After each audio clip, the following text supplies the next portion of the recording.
In another sign that the Vatican doesn't like the proliferation of the traditional liturgy and traditional sacraments without the permission of the bishops, Pope Francis has changed canon law that makes it much, much harder for groups of the consecrated to start communities, whether of the traditional kind or of the modernist kumbaya variety.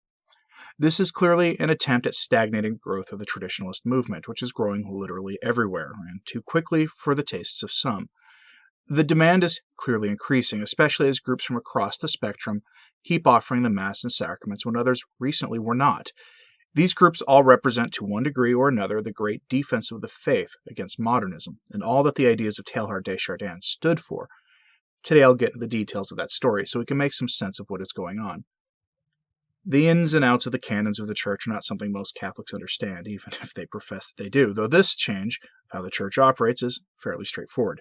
Francis has now published yet another motu proprio, this one entitled Authenticum Charismatis, authentic charism, I guess, by which the text of Canon 579 is modified, which previously read as follows. Diocesan bishops, each in his own territory, can start institutes of consecrated life by formal decree, provided that the Apostolic See has been consulted. That's the old canon. Now, Francis's change reads, Diocesan bishops, each in his own territory, can open institutes of consecrated life by formal decree, with the prior written permission of the Apostolic See. It now requires the written permission of the Holy See to establish a new Benedictine monastery or anything else. It's kind of curious, isn't it? In other words, up until yesterday, bishops had the obligation of consulting the Holy See prior to definitively starting an institute of consecrated life in their dioceses. But now in order to do this, they not only have the obligation of asking, but they have to actually obtain in writing the permission of the Holy See. Otherwise, their act is null. This might seem like mere nuance, and indeed it could almost seem that previously a bishop had to have the approval of the Holy See before starting a consecrated institute, but technically, according to the canons of the Church, this is not so, and this is not even true in theology, which, remember, is the soul of canon law, which intends the bishops, as a successor of the apostles, to be free to evaluate the charism of the particular institute and inform the Holy See of its establishment without the necessity of having a formal placet, or even worse, a written license. Some are pointing out how odd this is, that it comes from the same pope whose mantra is synodality, even in relation to the sacraments, as we saw in Amoris Laetitia.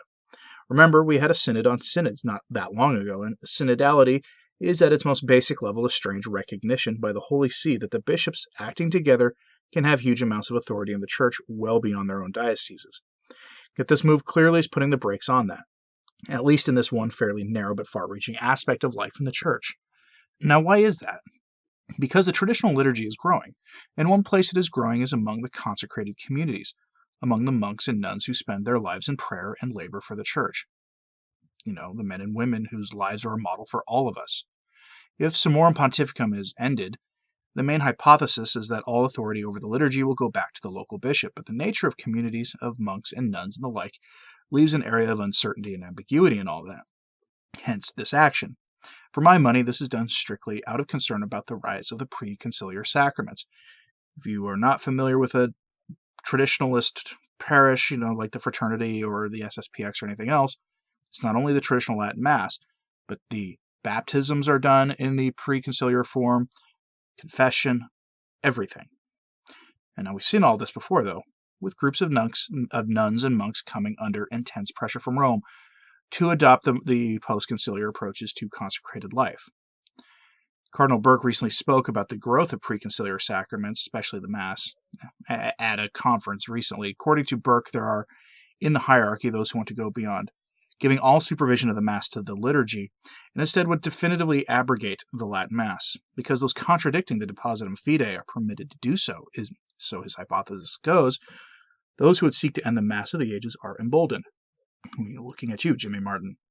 Burke listed two events which recently touched the old rite: the end of the Commission Ecclesia Dei and the Congregation for the Doctrine of the Faith's survey about the implementation of the motu proprio Summorum Pontificum.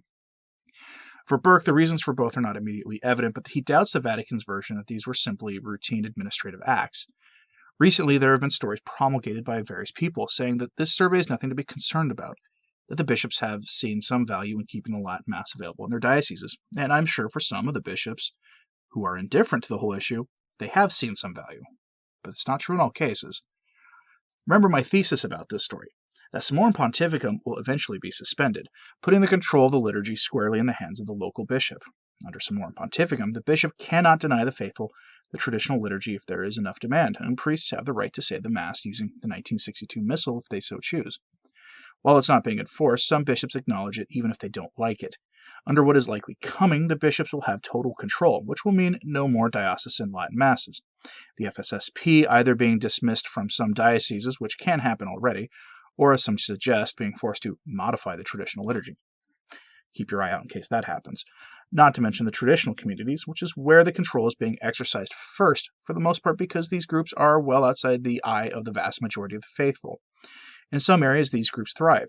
See the monks at Clear Creek Abbey here in my own state of Oklahoma, for example. But in other places, they famously have troubles with the local ordinary.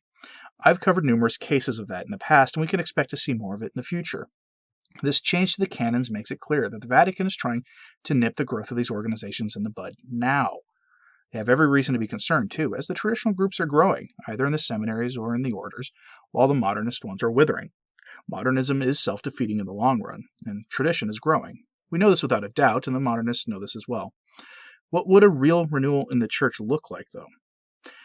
I'll finish all of this with an article from the Catholic World Report website. It gives you an idea, and it goes into the story of St. Charles Borromeo and how he led a renewal of the faith in the church in his time. To paraphrase it, we need to look only to his life. Ostensibly, Francis's motu proprio is aimed at a renewal of Catholic life. I'm sure that's what his intended purpose is, what his reasoning was. We're, according to that, to be agents of his in the world.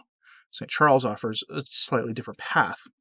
To paraphrase that article, it sounds like that as a cardinal and later as a bishop of Milan, St. Charles Borromeo promoted a great program of institutional renewal of the church, which had an astonishing effect on countless members of the clergy and laity. He combined sound, precise, if not highly ornate preaching with severe asceticism, penetrating critical eye towards the intersection of parish life and everyday life, a focus on spreading the gospel and salvation, and a dual emphasis on both the spiritual and corporal works of mercy in all of his educational programs. No doubt, St. Charles was born to be a leader, and he exercised a charism for ecclesial leadership early in his life all the way through the end. He spent his life building the church up.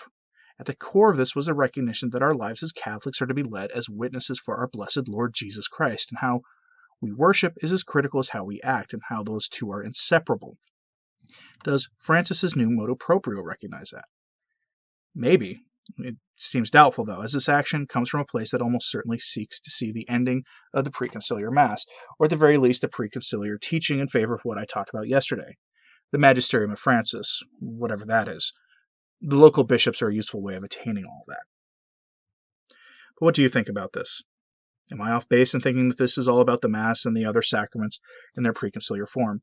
Let me know in the comments below, and please pray for the Church and the world, especially now. Thanks for listening. I'm Anthony Stine. Ave Maria.